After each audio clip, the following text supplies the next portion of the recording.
SMQBs, episode 199. Well, well, well. Here we Here are. we are. Here Here we we are. are. Here we are. Can't Pope's say on the we hot saw seat. this coming. Pope, Delicious. who you bringing to the bar, Pope? I'm gonna bring Marcus Freeman because I want to talk to him and can't wait to hear what his game plan is to pull the big upset. So we're going to the bar actually in the next couple hours before kickoff. I'll buy him a nice tequila shot to get him going for the game. But I want to hear their game plan. We'll analyze it later. I don't see they have much of a chance, but I'd love to hear what he wants, how he's going to do it. All right. House, who you bringing? I'm going to bring Jalen Carter to the bar. I'm going to send him home with an Uber driver so he's not driving. That's a good idea. Yeah, Fair. but I want to buy him whatever he wants to thank him for saving our season and to say, honestly, Jalen, you are a top 5 defensive player in the entire NFL. You cannot be stopped with a single person. And what you did as a one-man wrecking crew in yesterday's game really saved our season. And I just want to say thank you. You are a beast of a man. It's true, unfortunately. I don't Rooster? understand why he wasn't double teamed on every down. Yeah. Made no sense. Yeah. I am going to take Ichiro to the bar Oh, and wish him luck in the upcoming Hall of Fame voting and hope that he becomes the second unanimous selection. You guys know who the first one was? Mariano. Yeah. oh, Who in the hell was the one person who left Derek Jeter off the ballot? I will never know. But anyway, and I also want to see if I can get Ichiro to do something to loosen the Dodgers stranglehold on all these Japanese players lately. It's just not right. He needs to do us a solid. Yeah, it's a sad state what's going on there. All right, I am gonna bring Dan Snyder to the bar. Oh, I thought we were never going to have to mention his name again. Oh, well, are you going to get we're him security too? No, I'm just gonna sit there and leer at him and maybe chuckle a few times here and there and point and laugh. See if we can provoke him. Throw something on him. But I just want to sit there and lay eyes on that motherfucker and see how he's feeling right about now. That's all. All right, guys. Fun. We've had some developments here. We got to talk a little NFL. Let's start with Saturday's games. Rooster, take it away, buddy. We're going to save the best for last, so I'll start with the AFC game. 4th seeded Houston went into Kansas City, the number 1 seed, and lost by 9 points in a game that was sort of lived up to what Milk warned us about, which is don't bet against the Chiefs until they lose a playoff game. And I remember last year it looked like Kelce was washed last year, and they dusted him off for the playoffs, and he switched it into high gear and had a damn good playoffs. This year, everyone's like, he's a year older. He's looking slower. It's not going to happen again. It looked like he played the whole season in second gear. He's a performer. Sure enough, he's plays this game in 4th gear the whole time. He's 35 years old. He caught 7 passes for 117 yards and a touchdown. About the only thing he didn't do well was block. I don't know if you saw the one play where he was trying to block somebody and it resulted in it was like a reverse, and it was like a 7 or 8 yard loss because he just can't block anymore. But damned if the Chiefs, they'll make the trade-off. The Chiefs just know how to win playoff games, and until they lose one, I wouldn't bet against them. The big story in the game is, of course, the Texans and half of America feels like the refs stole the game from the Texans. So let's talk about that a little bit. Sure enough, there were 8 accepted penalties against the Texans. two drew particular attention, the two roughing the passer calls for 15 yards each that sort of did change the complexion of the game. One of them I don't have a problem with. The one The where first one? No, the second one where Mahomes went into a slide and the two Uh-huh. defenders dove at a sliding quarterback. And, you know, this is happening bang, bang in real time, really fast. The replay showed that the two defenders actually made helmet-to-helmet contact with each other and not Yeah. Mahomes. But Right. once Barely Mahomes goes into a scratched him. slide, you don't go in there leading with your head. So you kind of get where you're at. You know, they were asking for that call by both of them diving in head first. They just happened to miss him. I don't have a problem with that one, but the call against what's his name, Will Anderson, for roughing in the third quarter when it was 3rd and 8. Clay Martin says he was the ref. He told reporters afterwards he saw forcible contact with the face mask. I don't think the replays just confirm that. I just think that, you know, it's one thing for Jordan rules in basketball because basketball is 5 guys, and if you're Michael Jordan, you know, maybe you get a call going to the hoop. But the shit that happened with Tom Brady and is now happening with Mahomes is just too much. Does anyone disagree with that? I thought the first one was BS because it's like Aikman said, he's a That's runner. I He's agree with you. running, and then at the last second he does a last second slide. Those guys are already coming in before he dived. Before he slid. I mean, Well, Well, Aikman is like, you know, look, you got either you treat him like a quarterback, you treat him like a running back. If he's going to be a running back, then you treat him like a running back. I mean, Aikman's definitely fed up, especially when he tried to draw the foul where he on the like sideline. stopped on the sideline and Yeah. then just went flying like a flop. I don't think you should treat him like a running back. I think you should treat him like a quarterback, but I think all quarterbacks should be Right. treated like a quarterback. That's my Right. issue. Right. Like, Mahomes is getting Jordan rules, and we are And Tom seeing Brady rules. I mean, they've been and showing Tom Brady rules. replays.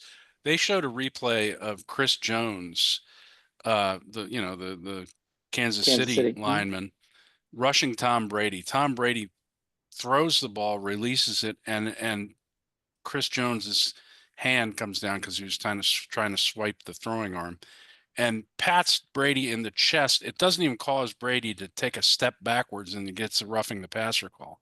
So the same thing happened with Brady. People just forget that. I mean, the snow game, the changing of the tuck. rule, the tuck pass, all that. And it's just not right because these games, the 22 guys are going at it hard. You just can't do that. But go ahead, House. I'm sorry to interrupt you. No, it's fine. We've spent so much time on this pod in various sports talking about rules and some goofy rules, like the baseball goofy rules and this year's kickoff rule. And my thing about the rules is a flag, something that's a penalty that affects the yardage or someone's progress on the field or on the court, should be a flag that comes a result of affecting the game. And you should be able to replay plays to see whether or not, especially penalties that are over 10 yards, whether it's a pass interference or it's an intentional foul that's 15 yards, those kinds of fouls should be A, reviewable, and B, to see if it actually affected the game. I mean, these referees get together on every play, right? Before they make the call, before the head official makes the call, Right. They all get together, they talk about it. It is not impossible at this day and age to have a guy in a booth for every game, watching every play and saying yes or no, right? I mean, that it's just, especially in the playoffs. And you do it quickly, right? If his job is to sit there and make it, I mean, that's what I'm saying. But they get together already, so it's not going to slow down the game that much. But there were some big missed calls in some of these games too. Well, even in the Washington game. Yeah, in the Washington game, there with the slide down, the drop down tackle, the hip tackle. It happened in the Eagles game too. But the thing is this happened last week in the Eagles game, and you guys are probably starting to see it, particularly in the playoffs this year. NFL's got this new quick review thing that they can review something very quickly Right. and say, Yes. on quick review, it actually is short of a first down. Last week, the Eagles had a penalty on the opposing team that was wiped off from a quick review. Well, if you can do a quick review of a penalty, you should be able to do it on any penalty. I didn't Right, understand that. right. That's what never makes seen no that sense. before. I Well, like because where what you. they go ahead, Rooster. No, go ahead. Well, I was just gonna say, didn't they first institute review of pass interference after the Rams Saints debacle Yes. in the playoffs, and they were like, oh, we got to do something, but then they just haven't, like, just do it on every penalty if that's what you're trying to get it Yeah, right. and do it fast. Just do it every time and do it fast. Yeah. I like where House was going initially with his response. I think that part of what the fans want to see is if it's a penalty against Tom Brady, then it should also be a penalty against Cam Newton. If it's a penalty against Mahomes, then it should also be a penalty against Josh Allen, or some other big dude who's playing quarterback. You CJ can't have Stroud. special rules for one quarterback and then let other quarterbacks get beaten to shit. Like definitely happened to Cam Newton. I mean, that guy played most of his career concussed. I mean, you guys saw what I texted you all about the unbelievable stat in that game that Houston was the first team to outscore their opponent by outgain their opponent by 100 plus yards with no turnovers and lose a playoff game. Before that, those teams were 49-0. So it wasn't just the referees, though, guys. They missed 2 field goals. They only scored 14 points, and their awesome field goal kicker missed a field goal and an extra point. He missed 2 field goals. Mm-hmm. Yeah. So I mean, they didn't play good situational football. what's the verdict on CJ Stroud right now? Down season, he made a little bit of a comeback towards the end. Of course, great game in the first round of the playoffs, and now where are we with him? I think given a full complement of offensive weapons, if you get, I don't know if you'll get Tank Dell back, Nick, for next season, but there's other receivers, Diggs, once Nico came back, Nico Collins was incredible these playoffs. Yeah, when you consider that was the only offensive weapon they had, the whole defense knew every play they could potentially go to that guy, and he was always getting open. But I think if Stroud has his full complement of weapons, he's a promising young quarterback. I don't know if he's the one to take you all the way there, but I like him. I'm buying. I'm buying now on CJ Stroud. I agree. Yeah, I mean, that's what shows you how long this damn season is. I mean, Stefon Diggs started out and was like, that was a big pickup for them. That was the guy who was gonna take them over the top. And what did he go out game 1, or was it even before early? That? It was early. It was early. Yeah. Well, and the takeaway from this is that the Chiefs, I think, are still extremely vulnerable, but you got to beat them in Arrowhead. You got to be the man. You got to beat the man, and nobody has beaten the man yet. Right. When Brady was winning with Gronk towards the end of their run, this is what they were doing, what Mahomes and Kelce was doing. We kind of reached the same point with Gronk too. But these guys, it's almost like they play with their eyes closed. They know where each other is. They know when the play breaks down, how to get open. And the chemistry between them is as good as any passer receiver duo in NFL history. Same with Brady and Gronk. These two guys are very, very tough to beat. And their defense is turning it up a notch too. They're playing pretty well. Mahomes, 7 years in the NFL, 7 straight AFC Championship games. Yeah, you would think Ridiculous. You would have thought that Brady's stuff, is untouchable. I think it is. Yeah, it is. At least making a championship. He sat behind Alex Smith. Alex Smith. So I think he's had 8 years in the NFL, maybe, but he definitely sat behind Smith for a season. Yep. So he was not. Now wait, did they go to the championship game that year? Maybe they did. Did they go with Alex Smith that year? I think they did. Actually. I think they went and lost. Yes. I think you're right. A stat. No, I think you're right. Actually, I think they did go. So he wasn't the starter, but he was. The team went to the championship game. You guys remember basically the president of operations years ago on the Philadelphia Eagles named Joe Banner? I don't know if that name rings a bell. No. Joe Banner tweeted something this afternoon. This is crazy. when you think about what Reed has done. Joe Banner says, sorry, a little self-promotion. Hired Howie Roseman with no football experience and virtually no job history. Hired Andy when he had never been a coordinator as head coach. Hired Sean McDermott with no experience to the first NFL job and proposed hiring Dan Quinn in Cleveland and part hiring him in Atlanta. I mean, come on. Like 4 for 4. Talk about an eye for talent. It is what Andy, I mean, I don't, like Andy Reid's he's going to be right there neck and neck with accomplishments as Belichick. Yeah. He's still like 47 wins away from Shula, which that's pretty wild. And that's a lot more football to have to coach to get there. He's also younger than he looks.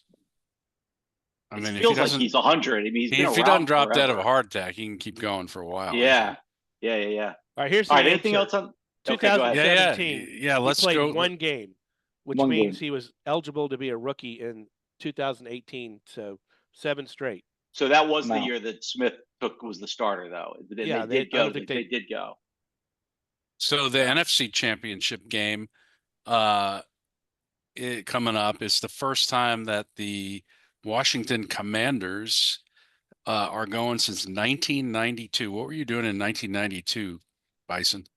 Man, I was in high school. Were you really? I remember. I was. Yeah, I remember. I was. Good God. I remember going to the parade that year. Wow. I mean, look, do we want to do Washington now? Yeah. We're doing Saturday. It was a Saturday game, right? Yeah. All right. This is so unbelievably surreal, and this is the feeling that I had about it. It's so weird. I'm just old enough to remember all 3 Super Bowl wins. And like I said, I went to the parade in high school. And so here's the cognitive dissonance as a fan who remembers those days. To me, the anomaly was the last 30 years. Like every year it felt like, no, we're going to get this back. We're still Washington. We're still one of the most storied franchises. We have 3 Super Bowls. You grew up with parents who were telling you about no one could ever get season tickets. Right. There's a waiting line forever. So as well documented as my suffering with Dan Snyder was, there's this really weird feeling of we're in the championship game. And also holy fucking shit, we're in the conference champion. Like, how the hell did that happen this year? Like, how in the hell did that happen this year? Well, you didn't listen to me when I told you in the beginning of the year that Washington was going to be good this year. Well, I did put money on them to make the playoffs before the season started. So that paid out nicely. By the way, in 1992, I had 3 children. Can we talk about? I mean, it's an incredible thing what Washington did. Can we talk about the coaching malpractice that was in that game from Mr. Kneebiter himself? Well, and from the Bears' new head coach too. Yeah, right. Yeah, go ahead, get into it, House. Yeah, do it. I mean, everybody has been seeing where Washington is thriving with these incredible plays of yards after the catch. Whether it's Eckler or Robinson or McLaurin. He makes very nice downfield throws, but it is part of the Kingsbury offense. By the way, major credit. I'm sure this is talked about in DC, but if coaches want a game film for their team to see how receivers and tight ends can block to set up a play, holy crap. Just watch Washington versus Detroit. It is some of the best receiver blocking I've ever seen. But that's what's coming. That is what's coming. What are you doing blitzing this guy? You could forget about blitzing Jayden Daniels. It doesn't matter. The whole game is hot reads. The whole game is yards after the catch. That's not on Dan Campbell or Ben or Glenn, Johnson. That's Aaron Glenn. Yeah, but he's got the coaching staff. Yeah, he's playing that game though with a bunch of guys from the practice squad because their whole defense is hurt. But I agree with you. Jayden, he fell into the trap of, let's blitz the rookie. This guy, I was listening to somebody recently who said ESPN hasn't been shit since Stuart Scott died. And I thought of his quote, cool as the underside of a pillow. Ah. That is Jayden Daniels. The kid is unflappable as a rookie. It's unbelievable. And so you don't blitz a guy with that kind of calm demeanor because he'll pick your ass apart. That dime that he dropped on De'Ami Brown, is that his name? Yeah. Yeah. That was a hell of a pass. That was not a rookie pass. That was a hell of a pass. He was I'm not 12 of 16 for 191 yards and a touchdown. 299 yards. No, that's against the blitz. That's Okay, just against the blitz. Yeah. I mean, there's no question he's a rookie, but the national media started to pick up on this too, in that you cannot underestimate the value of this person we keep calling a kid is 24 years old and played all those games and had all that experience. Yep. And there's this other cool story about the VR experience too, and all this extra game experience he's getting. He's not a little kid. He's a mature, young guy who reads defenses very, very well.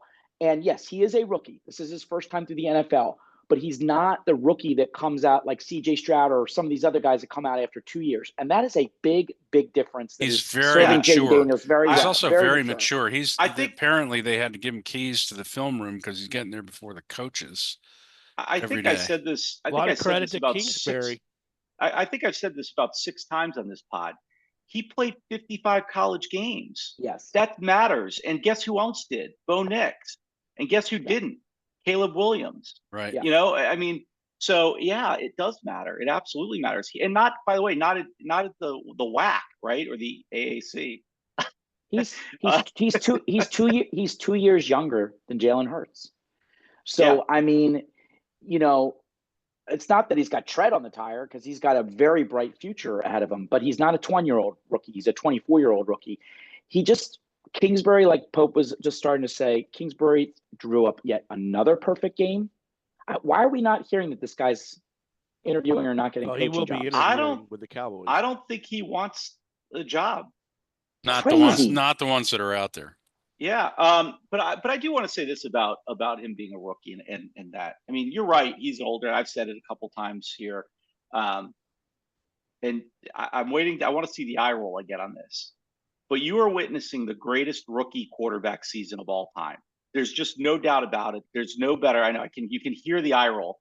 There is no better rookie season that a quarterback's ever had. I mean, I don't know what have you looked at this? He could be the first rookie to start in a Super Bowl if you guys beat the Eagles next week.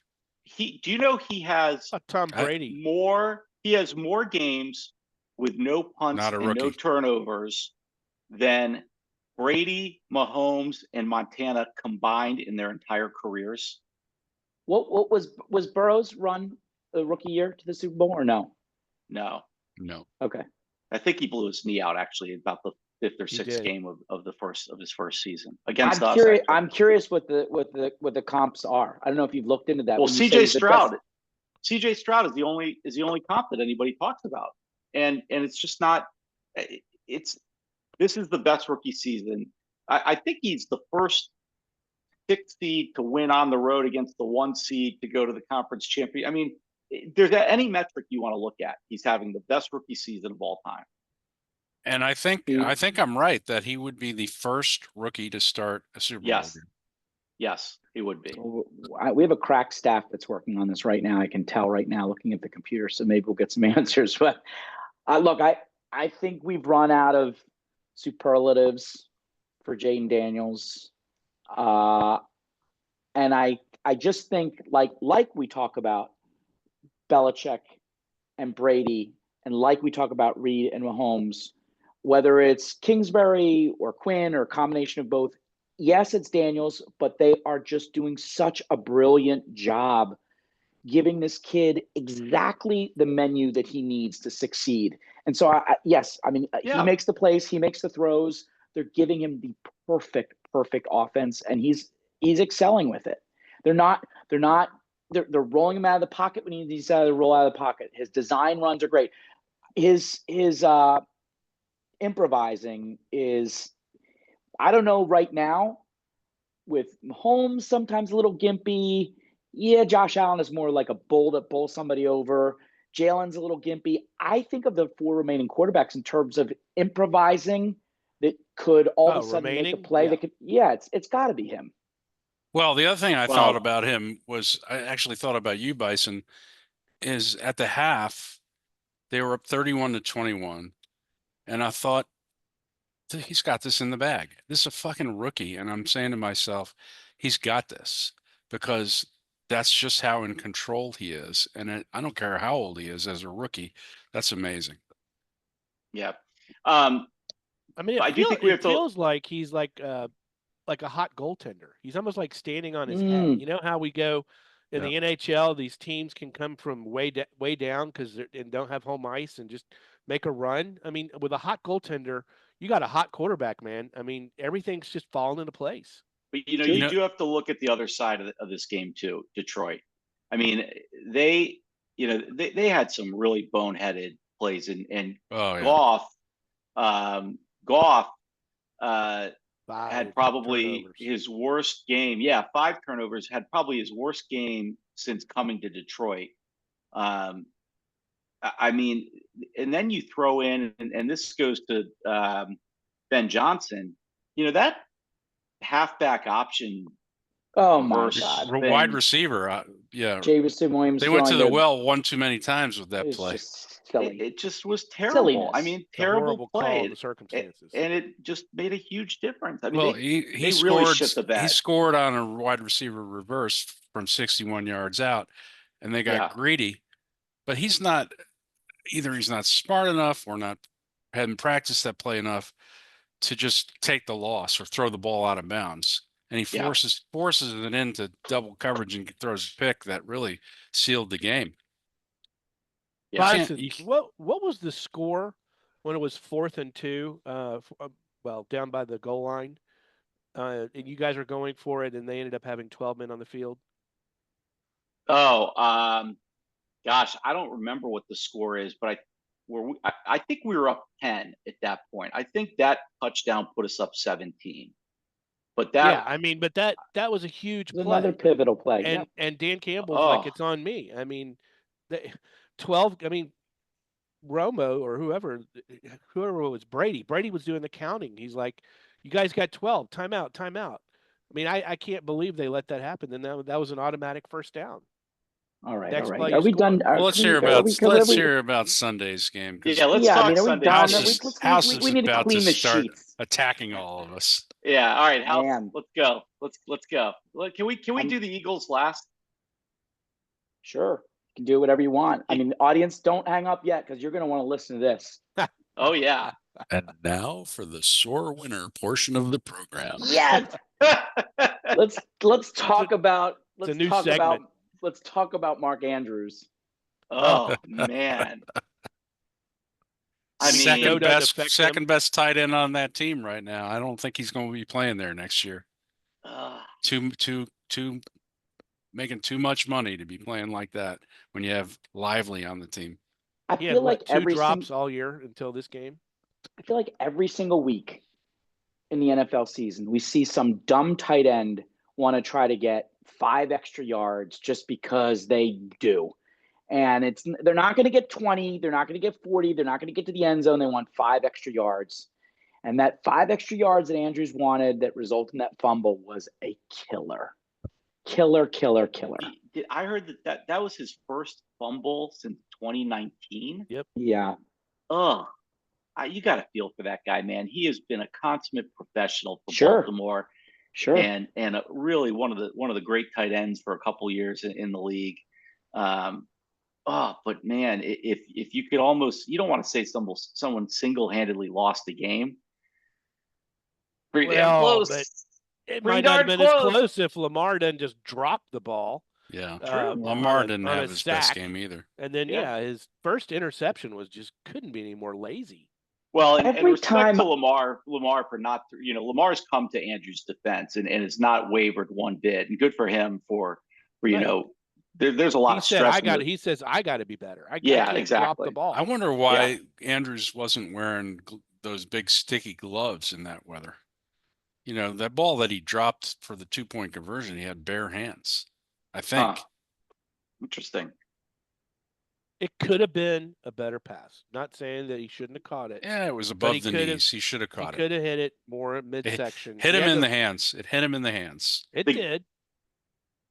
But I know Lamar's kicking himself for not throwing it in the right here. Every time I'm ready to say Lamar's the worst throwing quarterback ever, he makes some kind of it's a little bit awkward throwing motion. It almost looks like a shot put sometimes, but he did make some incredible throws to come down the field and almost tie that game. And the throw was good enough. Yes, it might not have been a perfect A plus, but it was an A minus when you hit It was an somebody A in the hands. minus. Yeah, it was. He Yeah. was rolling out, with 3 guys coming at him. It was a pretty good throw. How about the throw to Likely for the touchdown? I mean, Great. Oh my god! great throw after running around and Now that game ended up being exciting at the end, but I thought it was a boring game. Otherwise, Yes. I don't know. I just didn't seem to have the energy. Particularly, I know it was snowing like shit there, but it didn't seem to have the energy for Buffalo that those fans usually bring it, and it just didn't sound.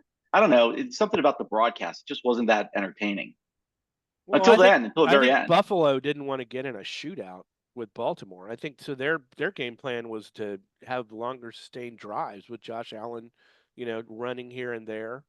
I mean, I think they played the game they wanted to play. Yeah. What's fun about this AFC Championship is that it's really the quarterbacks and the defense. There's not okay. James Cook is a nice player, and there's a couple of nice Right. receivers, but there's not superstar. There's not Pro Bowl receivers and position players at running back. This is a defensive battle, and what quarterback can make a really smart throw to a tight end or whatever? There's going to be some unsung hero. That's going to be yet another. I'd be shocked if it's not another epic game between those two. Yeah. And I mean, I know everybody wanted to see, Lamar versus Allen, but come on, Josh Allen versus Patrick Mahomes again. I mean, some of the shows they put on. I mean, that's going to be must see TV for sure. You would expect 4 out of 5 years now. Is that right? Yeah. Yeah. Geez. Wow. Yeah, I the mean, Bills haven't won any of them. No. I give the edge to KC because of their defense. Same. Oh, they're just like we said at the beginning. To be the man, you got to beat the man, and just nobody's beaten them yet. So, was there another game? Let's talk about Philadelphia versus the world. In your head, maybe. Yeah. I will say that I've been blessed to be at so many great sporting events across lots of different sports. As I've said to people, it will be for a forever memory to be there. It will only count as an extra special memory if next week works too. If not, it was just a very, very cool divisional game, and then we lost at home to a 6 seed. That would stink to a division rival. But if somehow we come out of that victorious next week, this will go down as an all-time Philadelphia sporting event. It was watching a game, particularly late second quarter into the rest of the game, in a snow globe, like inside as a fan. And it was just, everyone saw it. You guys said it on the text, like some of the TV angles with the snow was just incredible. And some of the performance, like there were a couple of sliding catches that the Rams receivers made, and even some of the kicks that Elliott did make, and the holds in particular, the holds that these placeholders, made impossible conditions. It was so cool. And look, I've lived now a little bit to see live Mike Schmidt, Steve Carlton, Allen Iverson, Moses Malone, Julius Erving, Bobby Clark. I'm already ready to say that just as a performer at his position, the legend Saquon Barkley is as good as I've seen in a Philadelphia sports uniform ever. Just ever. I can't wrap my head around what this guy is doing. And I think like we talk about with lots of sports, like I think we're all being treated, whether it's Patrick Mahomes, we are being treated to something special with this Saquon Barkley year. It is one for the ages. Mm-hmm. I thought the coaching from the Eagles was overall piss poor. I think they made a lot of mistakes. We're going to get into this in a second. People put the blame on Jalen on the safety and a later sack, and he is partly to blame for that. But come on, like in those conditions when you're inside the 30, in those conditions when you've just got 4 yards out from the 2 and now you're up at the 6, what the F are you doing drawing Run up a throw? Saquon. Run All right, Saquon. I want to get a commitment from something though right now, Newhouse. Yes or no?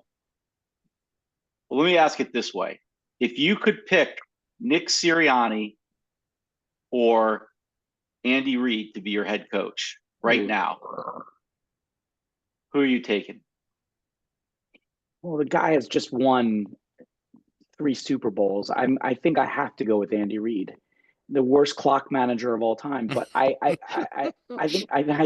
think I have to go with Reid. It's just very hard to tell if you like your coach or hate your coach. Sometimes it's very hard for some of us to Maybe it's understand just where you come down. How you roll. You just hate your coach as part of being an Eagle fan. He's annoying, but I'm telling you, Nick, like if you just win the next one, if you win the next one, I'll let you keep your job. Otherwise, get out. No pressure. I just want to say something because it's NFC already Championship starting. game. It's already starting. Let's do it. It's gone on through the year. It started in the beginning of the year with, maybe you have got the best quarterback in the NFC East, blah, blah, blah, blah, blah. I just want to say the hate of Jalen Hurts, I'm not taking it anymore. I'm not taking it anymore.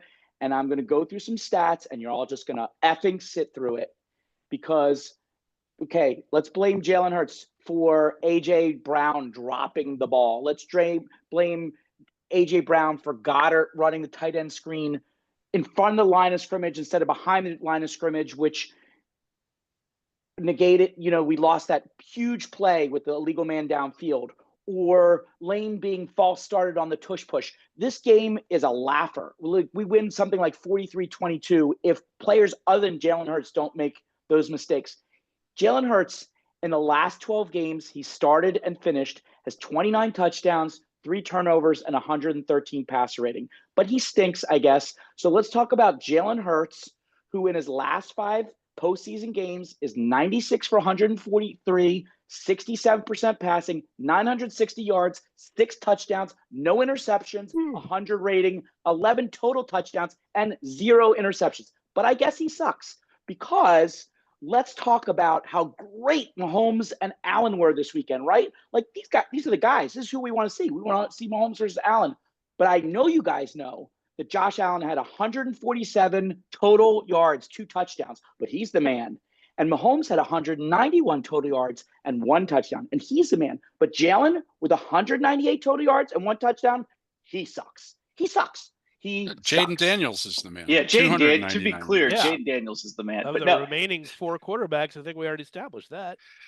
And these House. guys, yeah. I look. First of all, Are you looking for somebody who hates Jalen? I don't think anybody hates Jalen. I think everybody here is rooted for him because he seems to be a class act, stand up. Everything he did in college and in the pros has been classy. Stop talking about his personality. I'd take him on. I'd take him as a starting quarterback on just about any team in the NFL. I'll give you Okay. Dak. Yeah, I'd take. Well, Jalen. let's do it this way. You're not going to take. Okay, you can have Mahomes, Allen, Lamar, Burrow. Are you taking Hurts over those 4? Right now? Right now. I probably would take him over Burrow because Burrow's perpetually hurt. Burrow and Lamar are sitting at home. So yeah, and Lamar can't win playoff games. Okay, but wait, let's be. I'm just asking. I mean, you put him in the top 4 category.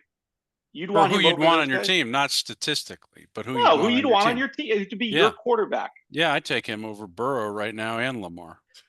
This is like, are you guys like filling up Milk's body and making this argument about like like Milk is like, hey, fuck you, Milk, by the way, for not being on, because I want to ram this down your throat. Because let me tell you something, He's doing Milk. the pirate thing, you know that. Screw you and your 42 42 touchdowns for Baker Mayfield. Baker Mayfield is sucking on a hot dog right now on a golf course. You can suck it, Milk. This 42 touchdown bullshit. Do you want to win or not win? What do you want to do in this game? Here's what it's just clear as a bell to me that there's something psychologically that affects all of Philadelphia where they cannot fucking be happy unless they're creating a conflict. Yeah. It's like you just won the fucking divisional playoff game. Be happy. No, I have to be all pissed off because of some perceived slight about Jalen Hurts. You thrive on chaos Come on, and man. conflict. You thrive on it. I wanted to be happy, and then I turned on Fox. Well, there you go. And, well, that's your problem. Yeah, that was your problem. I mean, Fox Sports, who said the following. They said the following on the set. To beat guys like Josh Allen and Pat Mahomes, you're going to need more. What did Pat Mahomes and Josh Allen do this weekend?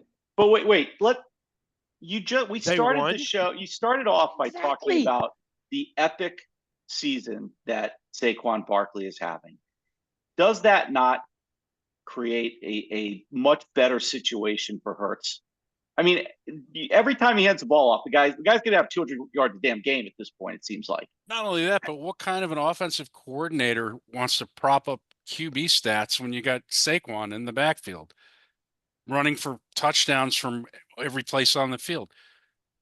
Hand the ball off to Saquon, pass it when you have to. Run it when you need to.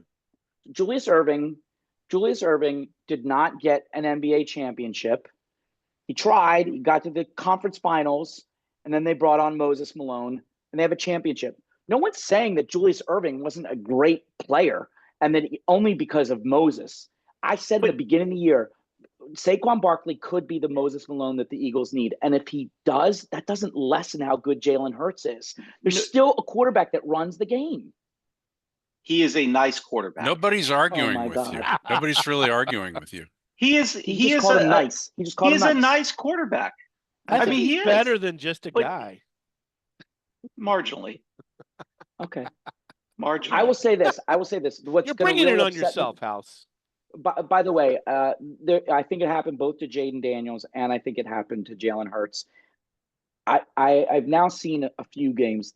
This hip drop tackle is a dangerous tackle in the NFL. It is. It is a very dangerous tackle. It happened to Jalen yesterday. It looked from the images on the screen that he hyperextended his knee. Nobody said a word since.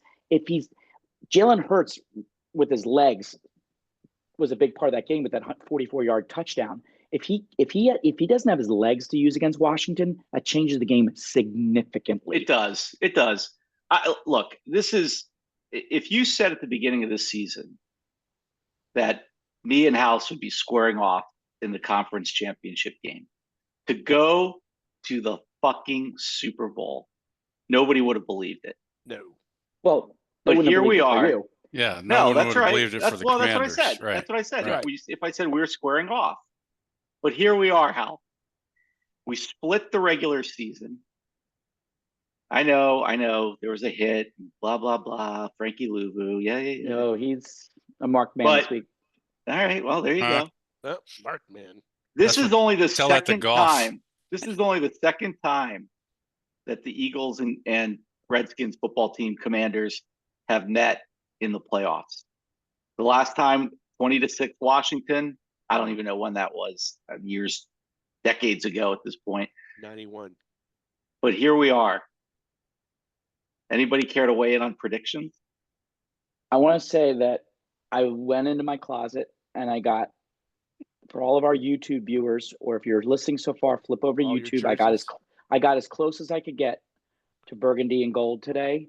I don't really have gold because whatever. That's not good for my profile, but I found the burgundy shirt and I'm just coming right at you on this. I'm coming right at you, Bison. And this thing will be decided by Cliff Kingsbury versus Vic Fangio. And I don't know. Well, Fangio, he's a wily old fucker. I will say wily this. Old guy. I've been saying for several weeks now, you'll hear this, but you won't hear it because you'll use this as motivation later that somehow we think the Eagles are trash. But I've been saying for weeks they're the best team in the NFL. They're the most complete team in the NFL. Jalen Carter is just unstoppable. And now we lost our starting guard, who would have been one of the guys blocking him. That tore his ACL. That doesn't help the situation. I think ultimately Saquon's too much. I think the Eagles, and being a home game, I think the Eagles win this. But let me say this. You better win this one, because Jayden Daniels is the future of the NFL. He is the mantle carrier for Patrick Mahomes. And this guy is going to have a stranglehold on the league for years. You better get your win while you Mark can. that right now. You better get your win while you can, because Episode he is 199. going to be the We're gonna best replay quarterback in the East for a long time. Okay, Justin Herbert. Okay, Joe Burrow. Okay. I mean, the road is littered with these. What are you doing? It's I 1 said year. it. I'm saying it. All right, what's your score? Oh my God. And I'm not the only one saying it either, by the way. What's your score, Bison? Oh, I think it's going to be like 35-24 Eagles. I just think they're too much. They're too good. They're Vegas the better likes team. the Eagles to win the Super Bowl right now. Yeah, I mean they're the most complete team. Yeah. House weather looks like what? Cold, no snow? 40. Here's the problem. Here's what I think the Eagles are smart enough to do. They will not, inside of 3 minutes left in that game, they will not put that ball in Jayden Daniels' hand. They won't do it. I mean, the Eagles have had this. It happened to them when they lost the Commanders. It almost happened to the Rams. The last 5 minutes, the bend don't break defense. If the Eagles go into that up less than a touchdown, they will lose this game. So I think it's going to be something. It's either going to be like the Skins pull, or the Commanders pull this out like 26-24, or it's like 24-19. And I just don't know. It's really whether or not the ball's in Daniel's hands at the end. I already Anyway, wrote it down. I got Philly 27-24 before you even said that. Mm-hmm. Rooster? I think Jayden Daniels is on a mission from God. Yeah. Hey, we're getting ready to talk about God. Hey, by the way, I think We'll this take it. last game is, and the conversation about Cliff is a perfect lead into. Sometimes a OC should be paid HC kind of money, and the Commanders ought to pay this guy a lot to keep him, because look at Terry McLaurin's year this year compared to the last 5 years of his career. I mean, everybody knew he was good, but the offense never used him appropriately. Well, to be I don't know. clear, I think he actually has less yards this year than that prior. wide receiver screen for like 59 yards, they didn't run that play for him once in 3 That's years true. that I can think of. Cliff is getting paid like a head coach thanks to Arizona, as a matter of fact. So Well, they that's should one keep reason. him. That's one keep him reason he right might there. not leave. That's one He reason shouldn't he might leave not because leave. he's not a great head coach. Yeah, but he's The damn good. danger, OC. the danger in this game because of Kingsbury is Eckler, Robinson, Ertz, short plays with great. If the Eagles can't figure out a way to tackle and break through those blocks, it's going to be a long, long day, because that's what I see coming. I'm very. it'll be fun. It'll be fun. All right. And I can't even believe it's happening. Predictions on the AFC Championship. I got Buffalo 27-24. You do? Wow. It's their year. Wow. No, I think it's still the Chiefs. Low scoring affair. 2016 Chiefs. Yeah, I'd take your score and reverse it, Pope. I think the Chiefs I'm win going again. 35-21 Buffalo. Whoa. There you go. I think it's Had their enough year of the too. Chiefs. What's up I with think it's their year too. Is Pacheco healthy now or no? I don't think so. Not He fully. All right, guys, but not the usual. Yeah, we got a bunch of things we got to get to here. We got we get to crown a national champion tonight. Yeah, let's talk a little college football. We got some other stories we got to touch on there, but Pope, the big games tonight. Yeah, culmination of 12-team playoff, first time in NCAA history. The number 8 seed versus the number 7 seed, which I don't think anybody had on their bingo card at the beginning of the playoffs. But we have Notre Dame against Ohio State, and I think we saw that little meme earlier.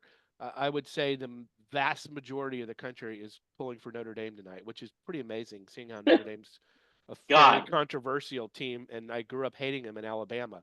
But Notre Dame is a dog by 8.5 points. Um, Started at 9.5. Looks like the money, is going in on Notre Dame. I, you know, Notre Dame's going for their 12th national championship, but first since 1988. Ohio State's going for their 6th, first time since 2014. I mean, you want to talk about blue bloods, all-time wins. Michigan is number 1 at 1,012. Ohio State is number 2 at 977. Bama's number 3 at 974. And Notre Dame is number 4 at 962. So you've got number 2 versus number 4 all time. Big, big, big matchup. Ohio State is going to win this game if, in my opinion, they come out strong and keep the pedal to the metal. That's how they've done it these last 2 playoff games, especially. Look at the Rose Bowl. They scored, 20 some odd points in the first quarter. They're outscoring their opponents 42-0 in the first quarter in the 3 playoff games. Notre Dame is outscoring their opponents 7-0 in the first quarter. So if Chip Kelly gets the wheels going in the first quarter, they are going to try to run away. If they don't, then we look at the rest of the matchups. Can Ohio State shut down Notre Dame's rushing attack? Jeremiah Love has been one of the best players in the playoffs. Riley Leonard is a very effective quarterback if he gets the opportunity to mix up run and pass. He's not a great passer. So Ohio State shut down the running game, and that puts the ball in the hands of Riley Leonard to be a passer. That's not where they want to be. Can Ohio State's rushing game with Travion Henderson, which has been unstoppable, open up the passing game for Will Howard and Jeremiah Smith, who's probably the best player on the field tonight? They're the freshman sensation from Ohio State. Which is saying a lot since their other wide receiver is going to go in the first round. Yes. Mm-hmm. Yes. I mean, he is That's how good he is. Yeah. Yeah. And their second wide receiver, Emeka Egbuka, you're talking about, will go in the first round. And he's the one who you can't cover them both. So Texas decided to take Jeremiah Smith out of the game, and Egbuka killed him. So Notre Dame has got a really tough task to stop. First of all, they got to stop the rushing game, and then they got to cover those 2 guys. Ohio State just needs to limit the big plays. Notre Dame has feasted off those. They had a 98-yard rushing touchdown against Indiana, a 98-yard kickoff return against Georgia. I just think, love to hear you guys' opinion. I just think Ohio State, they are built for this type of game.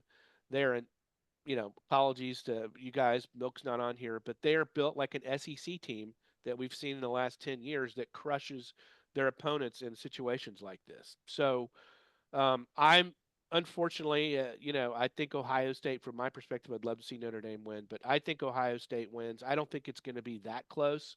I think it's going to be maybe 14 points or so or more. And the breakout star, it's going to be, Jeremiah Smith or Jack Sawyer or Travion Henderson. Those 3 are the ones I'm thinking. But it would be great, and I'll turn it over to you guys. It would be great if Marcus Freeman could win on MLK Day. He would be the first African-American head coach to win a national championship, and that would be great to see. That'd be a great story. Well, I think the sleeper thing, we shouldn't spend too much time on this because the pod's not going to be up after the game started probably. But I think the wild card in this is that they're still kids, and there's been a lot of time off. And Ohio State was playing great football, but they're kids, and who's going to come in more focused? And you just can't tell with college kids. I don't think who's going to come in. I get it. Ohio State's the big favorite, but man, that's why they play the games.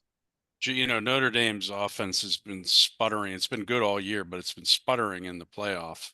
And you take away that 92-yard touchdown run by Jeremiah, and their yards per carry is not great. So you're right, Pope. I think Notre Dame's going to struggle to score points tonight. I think they're going to have to possess the ball and get that run going, because I think you have to keep Will Howard off the field. I think if Ohio State, obviously turnovers always matter in any of these big games, but for me tonight, I'm going to be looking at time of possession. If Ohio State is holding on to that ball longer than Notre Dame, forget it. It's not going to be close. If somehow Notre Dame can keep Ohio State off the field and keep it close in the fourth quarter, we might get a special game tonight. But I'm just not seeing that happen because they've not been running the ball that well. If they could establish the run and even out or take the lead in time of possession, we're going to have a special game tonight. We'll see. Notre Dame needs some big plays to win this game, defensively and offensively, and they've done that. They've gotten it throughout the playoffs, so that's what they're going to need to continue to do. They need a lot of third and shorts, which is where Riley Leonard can really play to his game. If you have third and long, it's going to be a long night for Notre Dame. Well, speaking of long, I mean, I think the college football is officially past the NBA now. It's the longest season that there is. So, all right, guys, there's two other stories we were following in college sports. Maybe we just tee them up and talk about them a little bit next week. But there are two things that are really interesting happening. First is this whole Wisconsin versus Xavier Lucas versus Miami thing. Rooster, you want to just tee up what that's all about real fast for the listeners? Well, Lucas didn't even bother to enter the transfer portal and just decided he was leaving the school to go to Miami after having signed a contract with Wisconsin that has to do with the revenue sharing. And my big beef with this is these kids have no concept of business ethics now. It's all about whatever the fuck I want to do, I'm just going to do it. And you signed a contract. Welcome to America, 2020. Yeah, no kidding. I'm wondering where they're getting that attitude from. Yeah. But, if I'm a GM of an NFL team, that guy's not going to be on my radar screen, no matter how good he is. Well, Wisconsin denied him the transfer portal. He did try, and they denied it. It is coming out too now that Wisconsin's accusing Miami of tampering too. Yep. So I don't even know what that means. But if there's a contract, is there a tort action here? Is there a intentional interference with contractual relation? I mean, I don't know how enforceable it is. First of all, NIL is not a contract that's enforceable, but I don't know about the revenue sharing because we don't know much about that whole concept yet. It hadn't been really rolled out. Yeah. Well, let's say for next week let's just say for next week this concept of, do you even want a player that doesn't want to be there anymore? Setting the legal part aside, whether you can enforce it, and then do what with it. So let's talk. I think the Xavier Lucas story is not going to be the last one we heard like this. Yeah. And then the other one that's interesting to watch too, and this may change by the time we record next week. This may be different, but the Biden administration came out with guidance on all this revenue sharing and indicated that it is subject to Title IX equal sharing. And that is going to throw a massive wrench into a lot of these revenue sharing deals, because right now, like 90% of all the sharing to schools is going to the football program. And according to the latest guidance, that it's got to be 50-50 men's and women's sports. And so that's going to be interesting. That is a winning legal argument. It has been all along the way. Title IX has been unflappable in evening the playing field, at least as to players and scholarships. It'll be the same for revenue. This could really, really, really change the game. Title IX is like virtually undefeated in evening the playing field. Many, many college sports programs, from soccer to wrestling to other men's sports, have been completely ruined, or if you want to call it that. They're eliminated. Eliminated, yeah. Yeah, because of evening the playing field. The same thing could happen with revenue sharing. This could really eliminate some sports for some teams. It's going to be interesting to see how it affects different schools. Like, it's not going to be such a big deal at UConn or South Carolina because they have such outstanding women's basketball programs. But man, you do that to some of these like Ohio State, Notre Dame, Michigan, Alabama teams, it's going to be a crisis. Yep. And so that's you throw in a team that also has a powerhouse men's basketball program, and you have to divide it between men's football and men's basketball. They're really screwed. Well, to be Yep. clear, I don't know if we know this for sure, but we're talking about the new revenue sharing paradigm, Yes, the right? $20 million pot. Yeah, which hasn't even kicked in yet. So we're still Right. operating under the old rules, Right. Right. Which was Which- Charlie Baker's point. which may actually just continue to exist with NIL, which is exempt from any Title IX considerations. Right. That's right. Well, we'll see. Interesting stuff happening in college sports, but as we've been saying for at least a year now, somebody's got to come in and fix that and clean it up and get it right. All right. Hey, who's got a punch? I have a Rooster small had one. one. Yeah, I have Rooster. one. I'm going to punch a high school football fan from East Hartford, Connecticut, who his name is Gregory Burnett. The guy went to a frickin' freshman football game and decided that he was going to follow a group of athletes back to the locker room and essentially stalk them. And on the way in, he kind of hung his backpack up on the chain link fence, and one of the players saw it there and brought it with him and thought it was like the athletic trainers. So the guy realizes that his backpack has been taken into the locker room now by these kids and forces his way in and assaults like 3 of these 16-year-olds. 57-year-old man. I mean, it's just things have gotten completely out of control with fans in this country. It's stay the fuck in the stands. You don't belong on the sidelines, and you certainly don't belong in the team locker room. And what the fuck are you doing trying to get in there with a bunch of 16-year-old boys? That's When you're not weird. related to any of them, you fucking weirdo. Related to the That's weird. 55-year-old He needs more than a punch. He needs a black hood over his head and be thrown in the trunk of my car. Can we give a quick slap to that kid, Chris Boyd, who pushed his Oh, God. pushes special teams Frank Ross like across the whole sidelines? Like, Oh, I know D'Amico Ryans is kind of coming to his defense or just trying to tone it down, but in what universe do you push a coach like that in a game? In like No. what universe? no, not okay. Not okay. Not okay. All right. Any other punches? Who's got a lasso? Nobody? Nobody? No one? All right. Buzzer beaters. I got a buzzer beater. I'm just going to mention it. I don't think it gets to the level of a lasso. But it's kind of a fun little story about this kid, Ethan Frank, who came up. He played hockey in Nebraska, not exactly known for creating a lot of NHL players. And he got called up to the Caps. And in his first 3 games, he scored a goal in each game. Just kind of like a long shot story getting to the NHL and delivered in his first 3 games. Hey, it's not that hard to score goals up here, right? That's it. So Very good, cool. good little story. Let's stay in Washington for a moment for a quick little buzzer beater, because I think this vaunted return of the Georgetown Hoyas ever since the Ed Cooley jinx. Well, yeah, no kidding. Tonight is There Will Be Blood Part 1 in Philadelphia, because right now it just got underway. By the time this records and you see it, one of us is going to have the first winner loss for the week between Georgetown and Villanova. 5-3 Hoyas. So let's see if the Bison jinx of Ed Cooley continues tonight. Yeah, no shit. Wolf. Anybody else with a buzzer beater? Like DePaul, really? Y'all kind of alluded to it when we talked about Ichiro. My buzzer beater is we need to talk about this more going forward, but the Dodgers are amassing this ridiculous roster that is we're past the a point of inequity in baseball now.